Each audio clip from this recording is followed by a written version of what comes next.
Glória a Deus. Amém. Obrigado, irmã Vera. Obrigado, irmãos. Graça e paz do nosso Senhor Jesus. Boa noite, seja bem-vindo. William, obrigado por ter aceitado o nosso convite, estar aqui conosco. Amém. Glória a Deus. Irmãos, realmente a nossa conexão não está muito boa. Estou vendo que nosso áudio está travando. A imagem também não está muito boa. Se por acaso a conexão de vocês cair, clique no link novamente e volte, tá ok? Irmão Diogo, eu gostaria também de pedir, caso a minha conexão, o meu áudio não fique bom, o irmão me interpele, tá ok? Me interpele e me oriente, fale se o áudio está legal, se está cortando, para que eu possa voltar ao tópico, tá ok? Por enquanto tá tranquilo, Eduardo. Qualquer coisa eu te falo aqui. Amém. Irmãos, nós estamos no mês a qual nós estaremos falando da família, que é o mês de maio, mês de junho. O ano de 2021 também é o ano da esperança.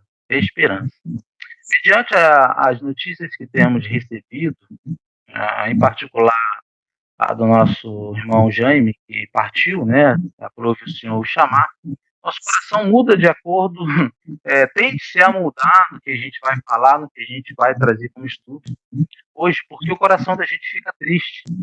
A gente sabe que o nosso irmão está com o Senhor recolheu o nosso irmão, mas sabe que a gente sente saudade, nós sentimos saudade dos nossos amigos, dos nossos irmãos.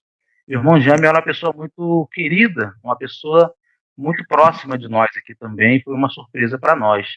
Nós sabemos que hoje não existe mais dor, não existe mais tristeza, nenhum sofrimento, porque o nosso irmão Jaime está na presença do nosso Deus, gozando de toda a paz, de toda a alegria com o nosso Deus. Que a gente continue nessa semana, de fato, orando pela vida e pela família, né, de não só do irmão Jaime, mas de todas as famílias enlutadas da nossa igreja. Irmãos, eu gostaria então de conversar com vocês um pouquinho nesse tema da família, e hoje, principalmente, eu queria falar com os pais, e com o pai em particular, vamos assim dizer. O estudo que nós vamos falar, ele tem a ver com o pai, com a mãe e com o filho, ou seja, em respeito à criação ou à família. E para isso eu queria convidá-los a abrir o texto da carta de Paulo aos Efésios, no capítulo 6. Nós estaremos lendo o versículo 1 e o versículo 4. Do versículo 1 ao versículo 4.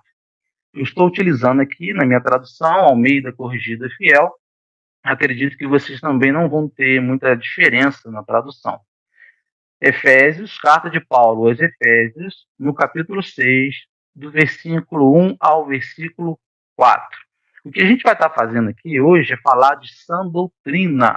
Quando a gente fala um pouco de sã doutrina, geralmente não é algo que a gente espera ouvir como algo que nos conforta, porque a sã doutrina ou a demonstração, o nome doutrina, a gente falar de entender e de colocar em prática a verdade, a apostólica, ou sã doutrina, que tem a ver com os estudos ou com os ensinamentos dos apóstolos do Senhor, muitas das vezes vem nos colocar como exortação, vem nos exortar. Então, essa palavra do Senhor, ela tem a ver com isso, tem a ver com a santificação da família, com o procedimento da família, de como a família deve atuar na criação dos filhos, principalmente. Esse é o que a gente pretende conversar um pouquinho hoje.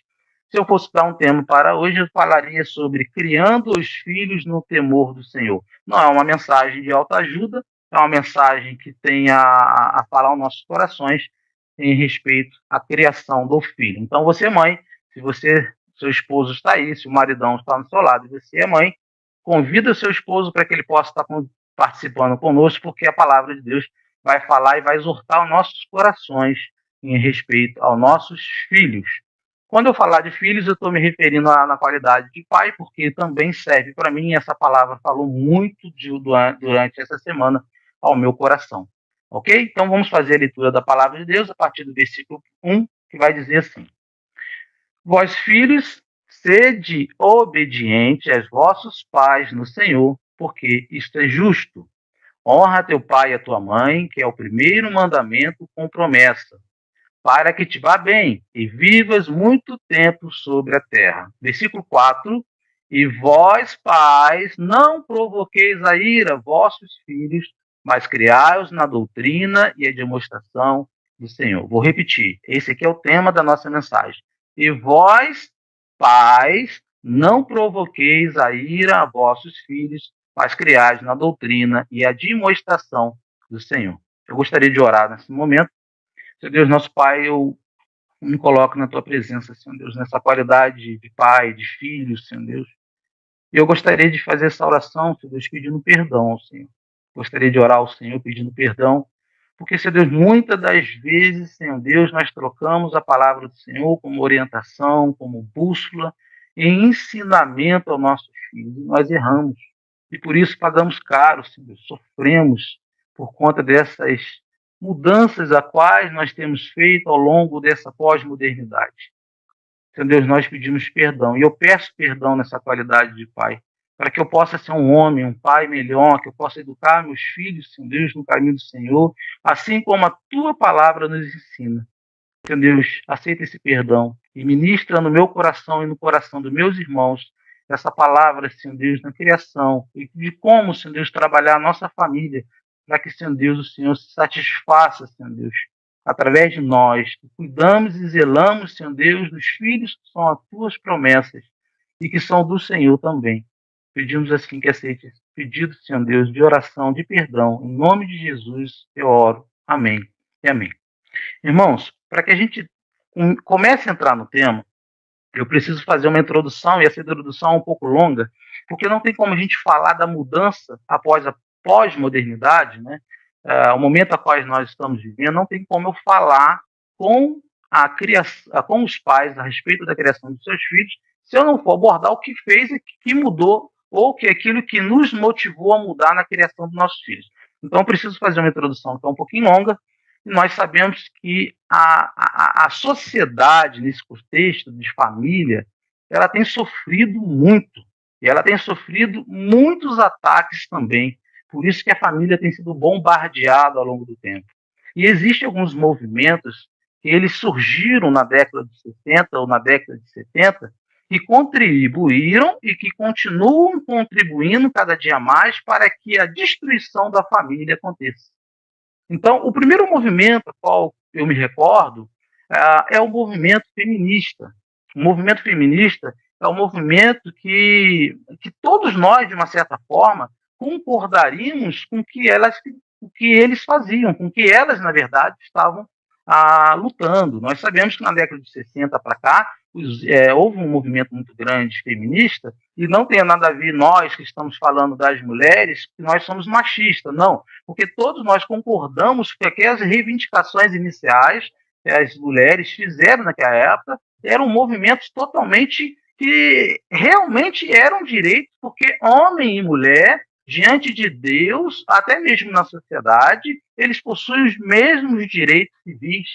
Então, não tem porquê, a mulher não teria porquê a mulher brigar, a mulher lutar pelos seus direitos naquela época, visto que os direitos deveriam ser iguais. Porém, não foi assim que funcionou. Então, esse movimento feminista se dá o início, começa ali na década de 50, na década de 60, e eles vêm reivindicar o que na verdade elas queriam, reivindicar os mesmos direitos, como ganhar o mesmo salário, as mulheres não tinham o mesmo salário que os homens, ter os mesmos postos de trabalho, também não podiam, ter privilégio de entrar na faculdade, de se educar, elas não podiam, simplesmente não tinham esse direito. Elas não tinham direito nem sequer de votar. E é claro, irmãos, que tanto eu quanto você, nós sabemos que esses direitos básicos deveriam ser respeitados, porque a mulher, ela tem o mesmo direito, assim como o homem tem, ela é vista diante de Deus como pessoas iguais. O que muda na função entre um homem e uma mulher são os seus ofícios, as suas responsabilidades diante de Deus e da sociedade. Logo após esse movimento feminista surgir reivindicando, elas conseguem esses direitos, só que elas não freiam.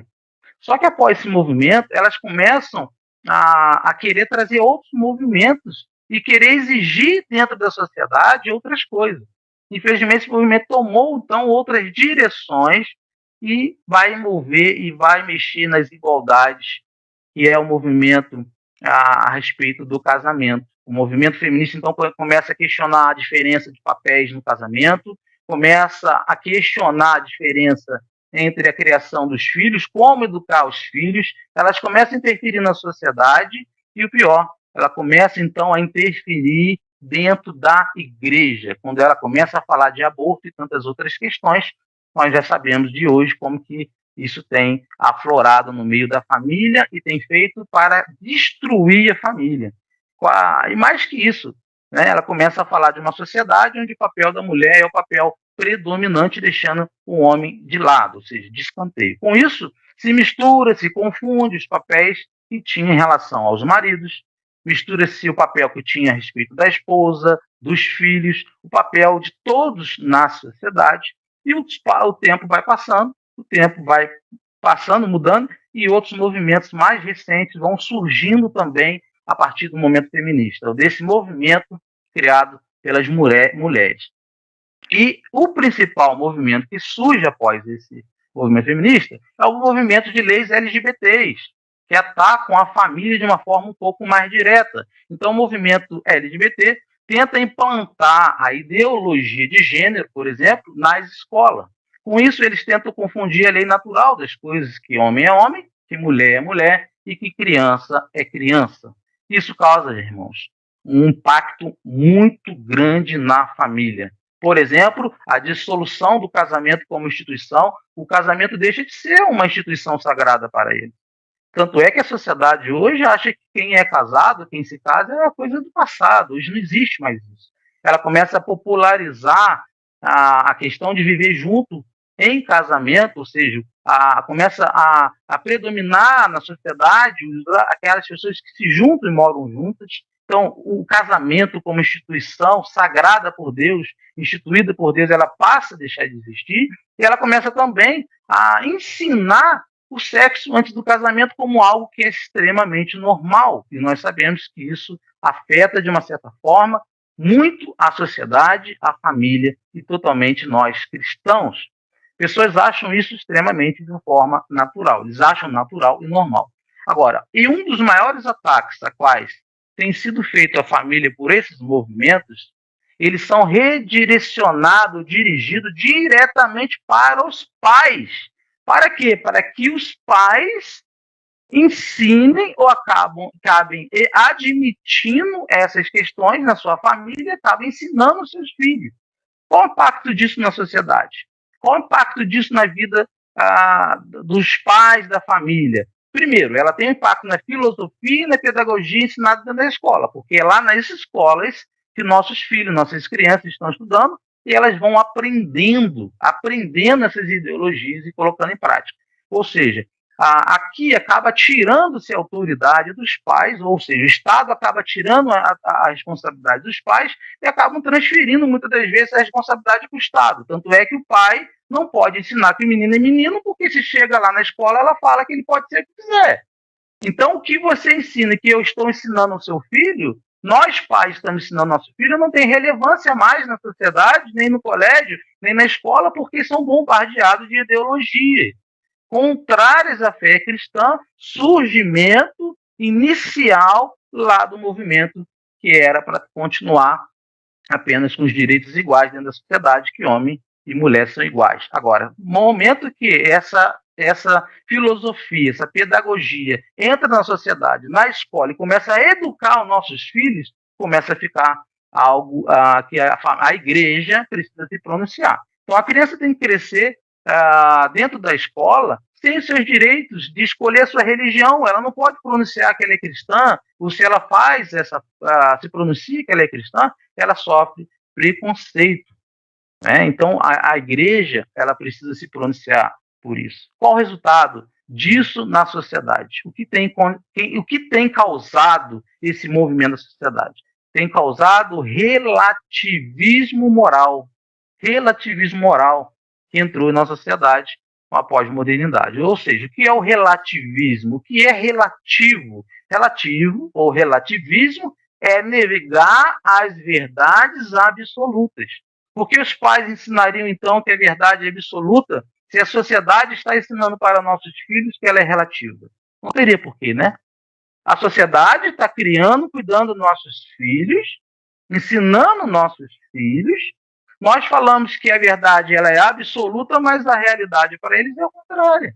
Aquilo que é certo para os pais é errado para os filhos. É isso que tem sido ensinado, e vice-versa. Ou seja, esse relativismo acaba destruindo a família, principalmente a nossa que é cristã e que temos um Deus absoluto. Nosso Deus, ele é absoluto, ele não muda, ele não muda. Então, esse relativismo tem mudado a sociedade. Agora, outro problema que nós temos enfrentado é após a pós-modernidade, é o materialismo.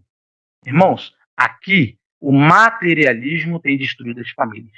Ou seja, tem destruído as famílias e o papel dos pais, porque os pais estão buscando realizar na vida, ou buscando na vida, seus interesses financeiros em primeiro lugar. Pai que tem 1, 2, 3, 4 empregos, mãe que tem 1, 2, 3, 4 empregos, e o filho fica como? Não é quem que está criando essa criança? Se os pais estão buscando em primeiro lugar as coisas dessa terra, quem está criando nossos filhos? Então o problema também nosso, que nós estamos enfrentando, é o materialismo. Não estamos satisfeitos com o que temos. Nós sempre queremos mais. Com isso, nossos filhos acabam sendo criados longe dos pais, sendo educados pelas babás, porque o pai trabalha, a mãe trabalha, então tem que contratar uma babá ou uma pessoa para cuidar. Quem tem criado nossos filhos, educado nossos filhos, a televisão.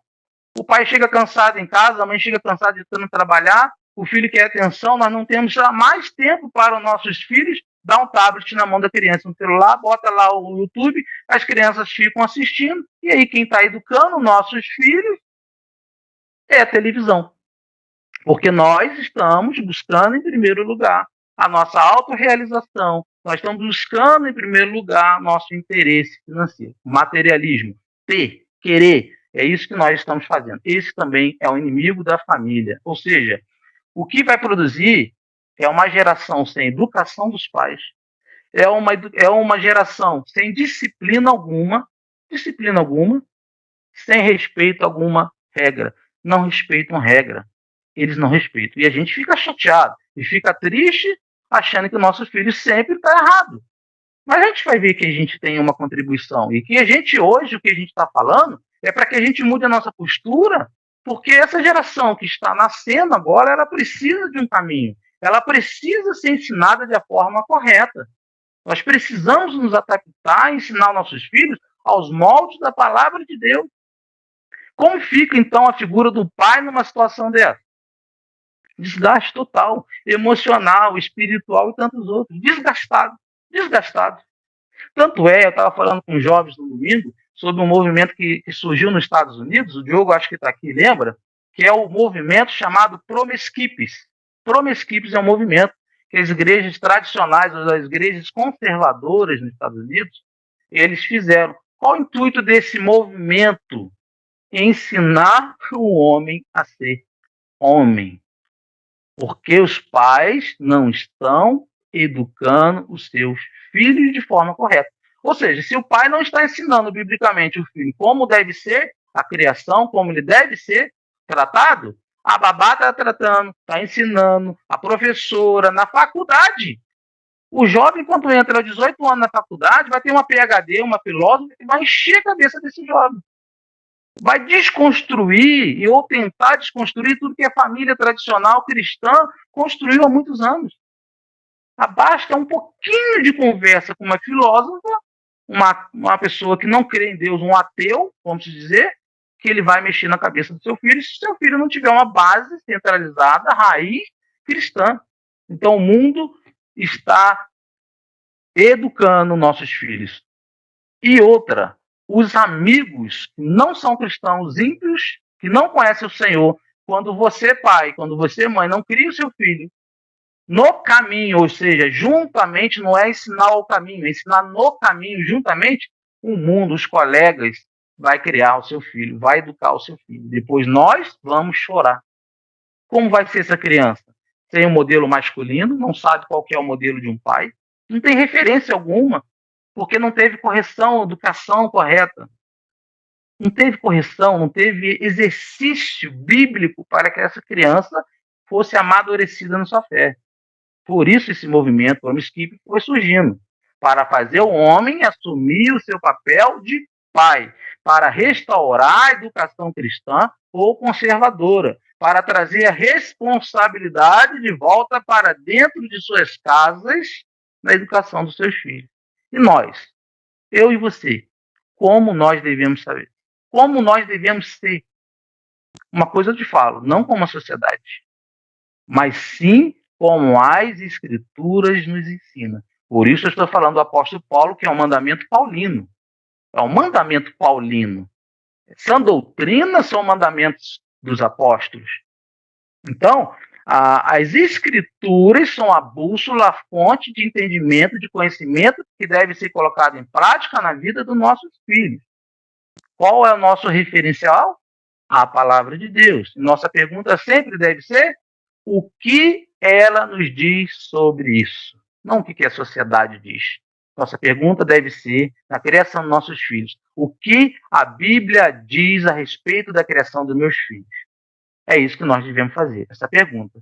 Esse texto aqui que estamos tratando, que estamos falando, é um ensinamento do apóstolo Paulo, e ele começa no versículo 1, ele vai falar sobre a família, ele vai falar de casamento, ele vai falar dos filhos, ele vai falar da sociedade. E esse texto que estamos estudando fala dos deveres dos pais em relação dos filhos.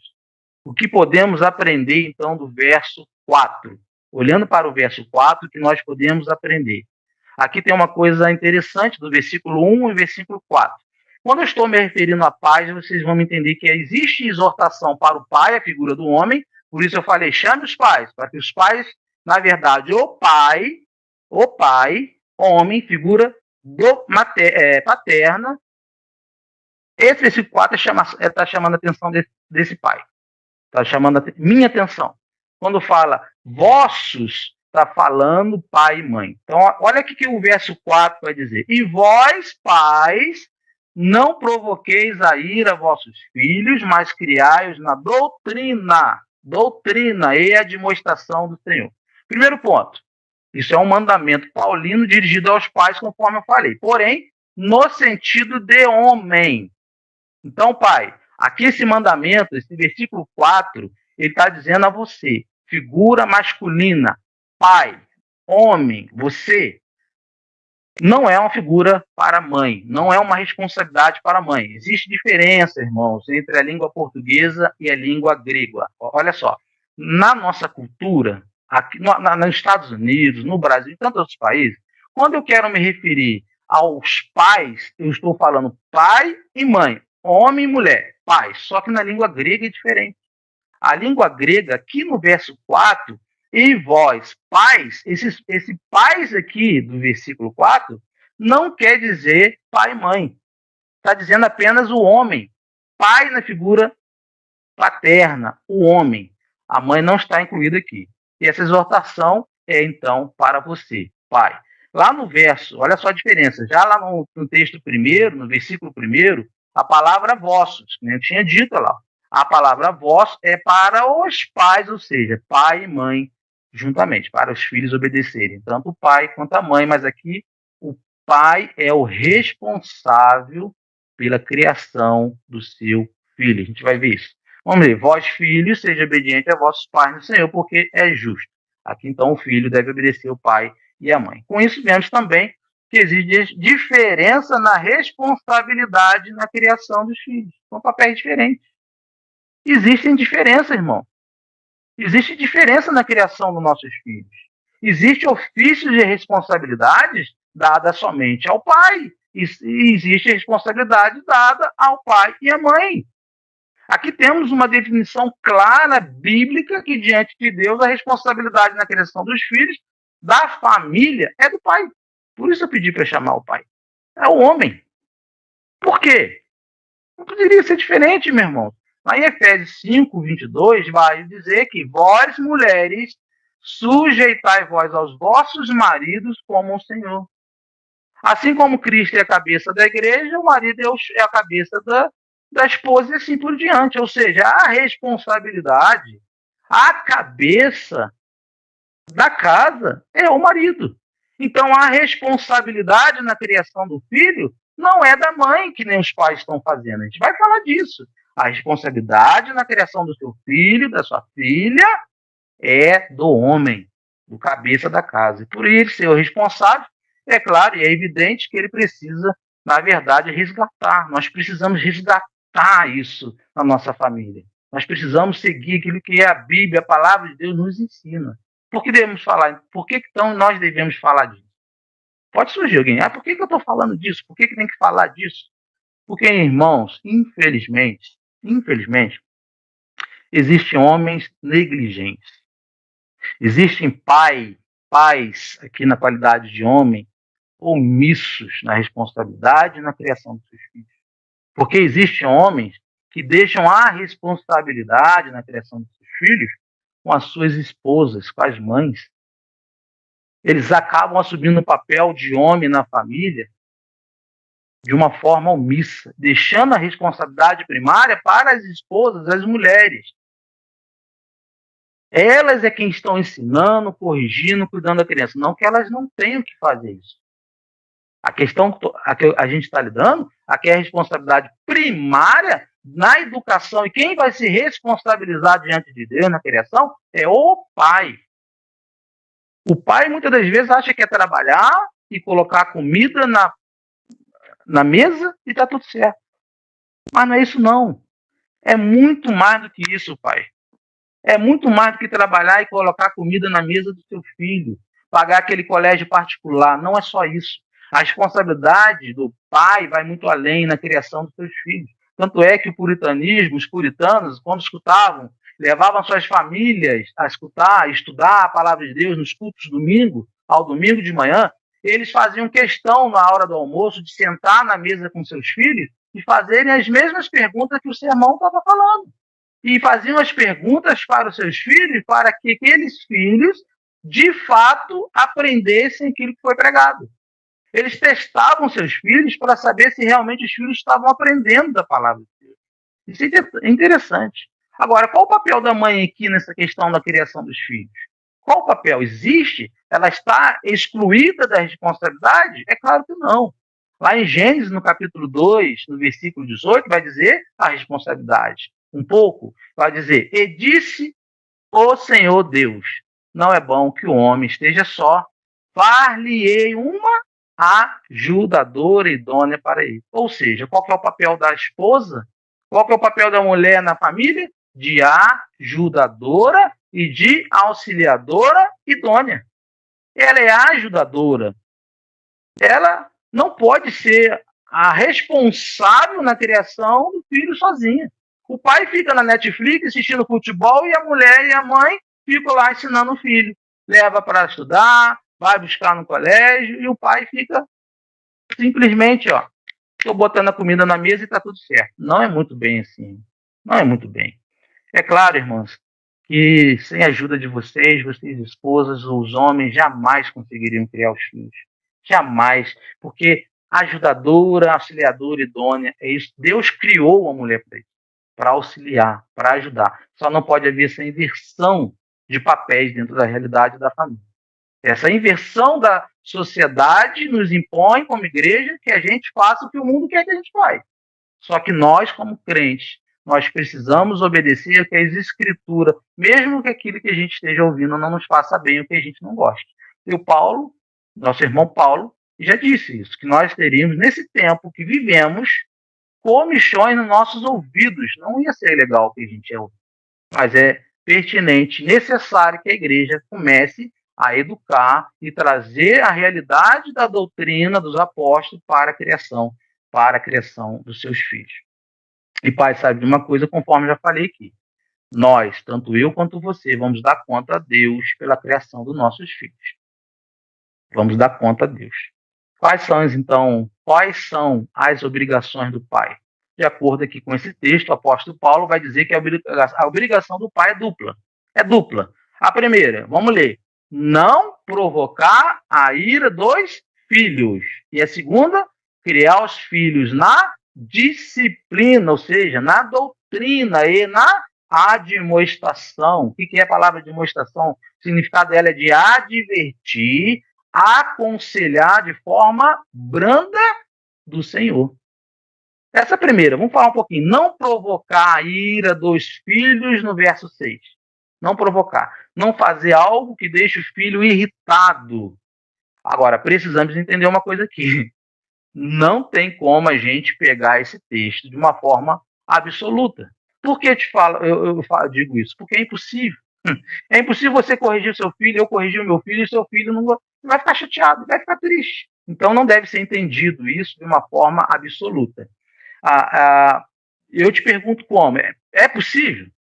É possível você falar para o seu filho não, eu não vou te dar esse presente, eu não vou fazer isso, meu filho não faz isso porque isso está errado. Você acha que eles gostam de ouvir não? Eles não gostam de ouvir não. Mas a gente está sendo aqui praticando, a gente está aprendendo que nós devemos fazer as coisas certas. E fazer as coisas certas é de mostrar, repreender de forma branda para que nossos filhos não se irritem. Nós vamos ver a gravidade dessa irritabilidade dos nossos filhos e o que se dá, o que é, na verdade, essa irritabilidade deles. Então, precisamos educá-los dizendo não, porém de forma branda. Agora temos um problema também.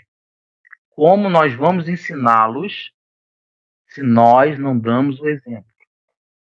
Como ensinar o filho e a nossa filha se nós, pais, não estamos dando o exemplo? Não podemos ensiná-los se não damos exemplo. Não podemos corrigi-los se nós mesmos não somos exemplo para eles. E muitos pais são violentos, são incoerentes, mentirosos, punem de forma exagerada seus filhos, são injustos, são omissos. E os filhos estão vendo isso, irmão. Como nós vamos corrigir e ensinar sem dar exemplo? É impossível. Por esse motivo, os filhos ficam irados. Eles vão crescendo sem ser educados pelos pais e sendo educados por outros, educados pela televisão, pelo desenho animado, pelos amigos, e vendo os pais ensinando uma coisa e fazendo totalmente outra. Como eles vão obedecer aos seus pais? Vão crescendo com ira, raiva, sem que nós percebamos. Vamos ver o motivo disso? Lá em Colossenses, capítulo 3, no versículo 21, ele vai dizer assim: vós, pais, novamente, olha só, para o pai. Vós, pais, não irritei a vossos filhos, para que não percam o ânimo. Então, por que nós não devemos irritar os nossos filhos? Para que eles não percam o ânimo, para que não percam o ânimo ou para que não fiquem desanimados. Um pai que não é justo, que é correto, que não é comprometido, que não é amoroso, que não é dedicado ao seu filho, vai provocar o seu filho a ira e vai provocar ao seu filho o desânimo. Esse filho vai ficar desanimado. É como se ele não entendesse o que o pai está pedindo. Sabe o que ele vai dizer? Eu não quero a vida do meu pai, eu não quero ser igual a ele. E outra coisa, que é muito pior, quando nós somos injustos com nossos filhos, ensinamos algo e fazemos outro, sabe o que o seu filho pode dizer? Eu não quero a religião do meu pai. Eu não quero. Eu não quero o Deus do meu pai, porque o Deus do meu pai não foi capaz de mudar o meu pai. Meu pai é um mentiroso. Meu pai continua sendo o que ele era, não mudou nada. Meu pai bate na minha mãe. Como que vai mudar? Não tem como mudar. Então eu não quero a vida do meu pai, eu também não quero a religião do meu pai. Ele desanima. Ele desanima, simplesmente desanima. E busca ser compreendido por quem? Quem que vai abraçar os nossos filhos quando eles saem de casa angustiados com seus pais? O mundo. O mundo vai ter o maior prazer de abraçar o seu filho e chamar o seu filho e dar tudo aquilo que o seu filho quer, que não é compreendido dentro de casa. Agora, em contraste a isso, a palavra em Efésios, capítulo 6, no mesmo texto, no versículo 4, mas criai-os na doutrina e demonstração do Senhor, aqui a palavra criar tem o sentido de treinar. Aqui a palavra criar tem o sentido de treinar, treinamento. Ou seja, é mais do que ensinar, é mais que dar o pão ao seu filho, é educar, instruindo o filho na palavra de Deus. Muito mais que da escola, muito mais do que da casa, muito mais da brinquedo, dinheiro, etc. Tal. Ensinar os filhos é ensinar no caminho de Deus. E qual o modelo de fazer isso? Vamos ver essas duas orientações. Primeiro, na doutrina, disciplina, que significa também correção. É a mesma palavra utilizada lá em Hebreus, no capítulo 12, versículo 6, que diz: porque o Senhor corrige o que ama. Porque o Senhor corrige o que ama. É a mesma palavra. A correção do pai para o filho é a mesma de Deus para conosco. Essa correção parece ser pesada, mas olha o que a Bíblia diz, irmãos. Hebreus 12, 11. E, na verdade, toda correção ao presente não parece ser de gozo, senão de tristeza. Mas olha o que ela produz. Mas depois produz um fruto pacífico de justiça nos exercitados por ela. Ou seja, resumidamente, vai produzir fruto, vai dar resultado nos exercitados por ela. Ou seja, naqueles que são treinados. Se nós treinarmos nossos filhos com correção, disciplina, produzem frutos. Se criarmos nossos filhos desde pequeno, ensinando a palavra de Deus, não sendo omissos, sendo pais presentes, amorosos, ensinando a palavra de Deus, andando no caminho do Senhor, eles serão treinados e eles darão fruto, porque foram exercitados neles essa fé. Agora, não quer dizer que eu não possa corrigi-lo, não quer dizer que nem hoje não existe isso, corrigir o filho. Eu já ouvi casos de filhos de pastor e falar: se você me bater, eu vou te denunciar. E acontece, irmãos. Acontece de você, às vezes, usar a vara lá, pelo menos ensinar isso, a palavra de Deus fala que é caso, que é necessário você usar a vara. E aí você faz isso hoje, o que acontece? Você vai preso? Então, nós precisamos fazer escolhas. A gente não está falando de bater no nosso filho, está sendo de forma branda, mas às vezes é necessário. Agora, essa correção dele aqui, a gente vai ver também o sentido que tem. A segunda, sentido que tem é na admoestação, acompanha comigo no texto, do Senhor. Olha só, essa palavra no original, admoestação do Senhor, é a palavra noutresia, é a palavra grega, aliás, palavra grega, que depois ela se transformou num movimento chamado de aconselhamento noutético, que tem o significado de, olha só o significado de admoestar no Senhor, colocar a mente em pé. Diferente, né? Se a pessoa estiver no caminho errado, ou seja, nós devemos ajustar, equilibrar a mente dessa pessoa, falando do filho. Então, se ele está no caminho errado, qual a nossa função? Colocar a mente do nosso filho em pé. A admoestação do Senhor é isso, noustesia. Colocar a mente em pé, ensinando, conversando, falando, sendo amigo do seu filho. Mas você precisa repreendê-lo. Meu filho, esse caminho está errado. Isso aqui vai fazer isso vai levar você a sofrer. Já viu aquela criancinha que vai lá e enfia o dedo na tomada? Você sabe que vai tomar um choque. Você vai lá dar um tapinha na mão. Por que você dá? É falta de amor? É amor, porque você não quer que seu filho tome um choque. Essa é a correção. A correção, às vezes, ela é dura, mas ela vai produzir fruto. A finalidade que tem é treinar o nosso filho, para que ele ou para que ela cresça como um homem maduro ou uma mulher madura, retos, equilibrado, justo perante o Senhor. Essa é a finalidade da criação e da correção dos nossos filhos. Essa é a missão de Deus para os pais, de aconselhar os nossos filhos. Se formos resumidamente, ou resumir até aqui o que nós já falamos, o que Paulo está dizendo aqui para o pai é que na criação do filho ele tem que admoestar, aconselhar, exortar e instruir. Mas como nós devemos fazer? Se nós não estamos conversando com nossos filhos, se nós não estamos gastando tempo com nossos filhos, se não abrimos as escrituras para ensinar os nossos filhos, como nós vamos conseguir isso? Trabalho o dia inteiro, 1, 2, 3 trabalho, mãe trabalha, fica com a babá, não temos tempo mais com nossos filhos.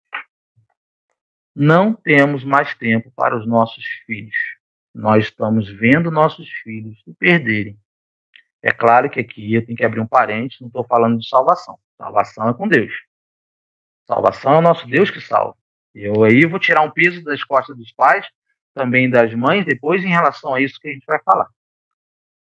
Mas a salvação é do nosso Deus. Mas a instrução e a responsabilidade é do pai. O pai, ele é o responsável na família em cuidar, e a mãe é aquela que é ajudadora em ajudar na criação dos seus filhos. Algumas aplicações para nós, já encerrando, meus irmãos, para todos nós, eu e você, na qualidade de pai. Primeira atitude que devemos ter é pedir perdão a Deus, pois todos nós, sem exceção, erramos como pai. Erramos como pai. Pedir perdão a Deus porque nós não fazemos o que a Bíblia diz. Pedir perdão a Deus porque nós somos omissos, muitas das vezes. Porque não temos tempo para conversar com nossos filhos. Não temos tempo para corrigi-los quando eles erram. Nós brigamos com a esposa na frente dos filhos, damos um mau exemplo. Nós mentimos a ele.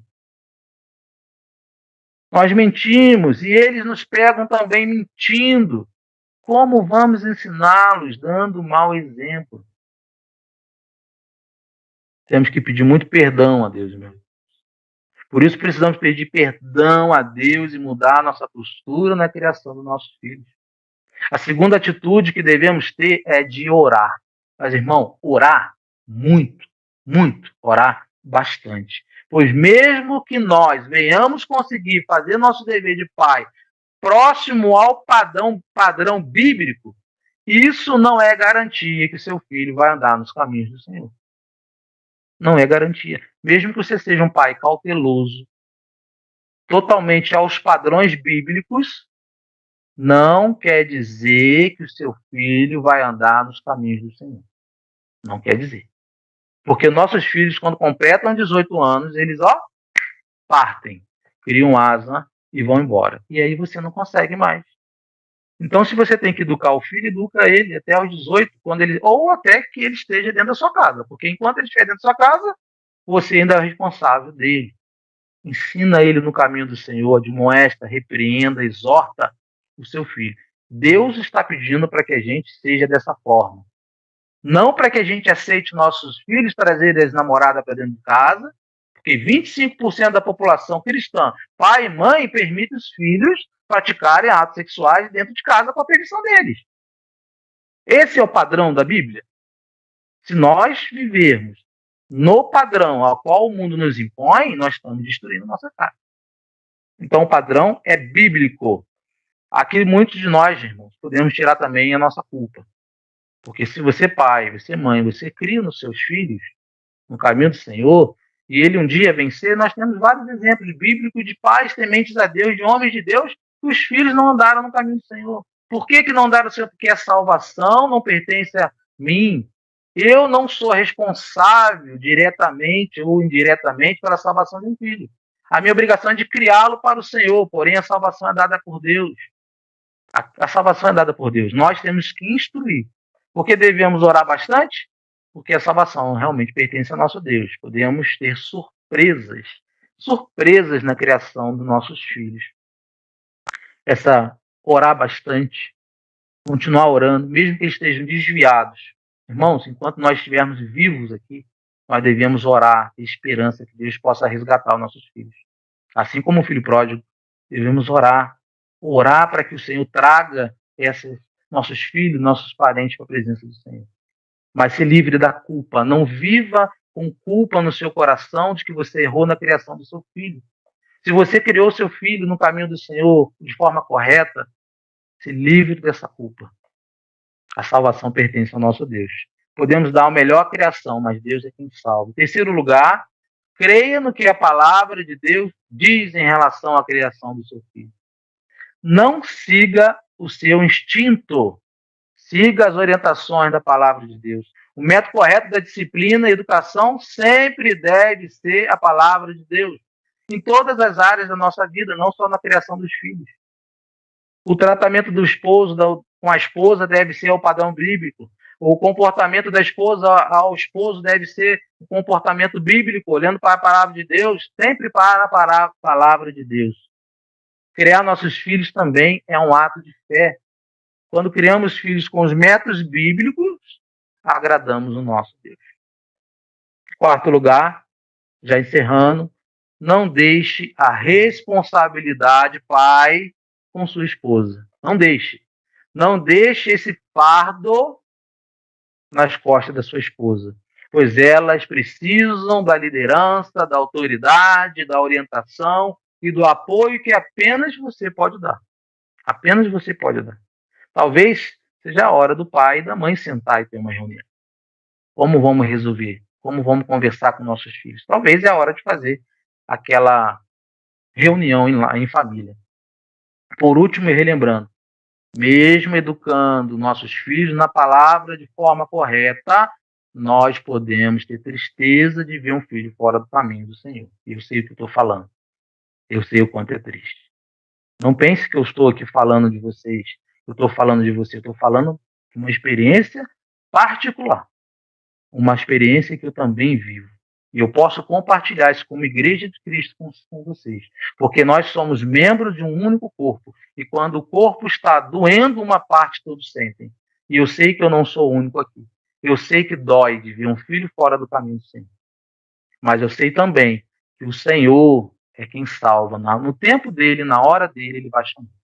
Cabe a mim apenas fazer o que a Bíblia diz, ensiná-los, a demonstrá-los. Ensinar no caminho correto, junto no caminho. E o demais é com o nosso Deus. É o Senhor, pois é o Senhor, não você que vai salvar a alma dele. Uma palavra para as mães, uma palavra para você, mãe.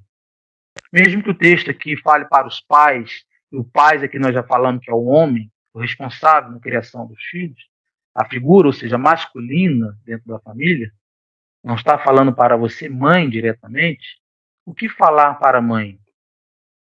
Deixe seu marido fazer o papel dele. Não inverta os papéis dentro da família. Ao menos se você for sozinho. Se você é o pai e a mãe dessa criança, dos seus filhos, você deve instruí-lo. Agora, se você tem a figura paterna dentro de casa, não inverta os papéis dentro da família. Deixe seu pai fazer. Deixe o pai, seu esposo, ser pai. Não inverta. Não intervenha, aliás, na disciplina, sendo mães superprotetoras. As mães são superprotetoras. E às vezes os pais são omissos por conta das mães que assumem a autoridade na casa. Elas invertem. Ela assume o papel na educação e o pai acaba sendo omisso porque a mãe não deixa o pai ter autoridade com os filhos. Tenha sabedoria e entendimento para entender o seu papel dentro da família, sabendo que a responsabilidade da criação são dos homens. E você, filho, que talvez esteja ouvindo aqui também, está aqui assistindo. E você? Pensou que eu não ia falar um pouquinho sobre vocês? Terminando aqui Efésios capítulo 6, versículo 1, voltando para o texto do nosso estudo, a palavra fala: vós, filhos, sede obedientes aos vossos pais no Senhor, porque isto é justo. E o quinto mandamento, ou no decorrer desse texto, Êxodo 20:12, diz que é um mandamento: honra o teu pai e a tua mãe, para que se prolongue os teus dias na terra que o Senhor, teu Deus, te dá.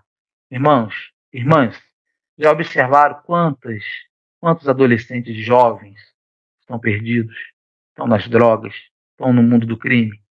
Se você fizer uma pesquisa ou você perguntar sobre a Bíblia, a maioria deles são filhos de crentes. A maioria deles são filhos de crentes.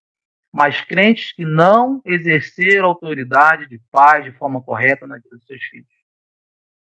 Ou foram extremamente rígidos, não souberam lidar com a situação, foram omissos ou maltratavam os seus filhos. Maltratavam. E esse filho, ele se perde. Ele se perde porque ele desanima. Ele desanima. E aí a gente vê jovens com 18, 20 anos morrendo. Porque os dias não são prolongados, porque não respeita também os pais, não respeita o pai, não respeita a mãe, e aí os filhos se perdem e vão embora cedo. Irmãos, que essa palavra, que assim como ela fala de doutrina, que é dura nos nossos corações, ela possa penetrar no nosso coração, assim como penetrou no meu coração. Eu sei que não é uma palavra que a gente gostaria de ouvir, mas é uma palavra necessária para que a gente ouça. Eu sei que a Bíblia não é uma palavra que a gente pode, que nem uma caixa de bombom, escolher o que é bom e deixar o que é ruim.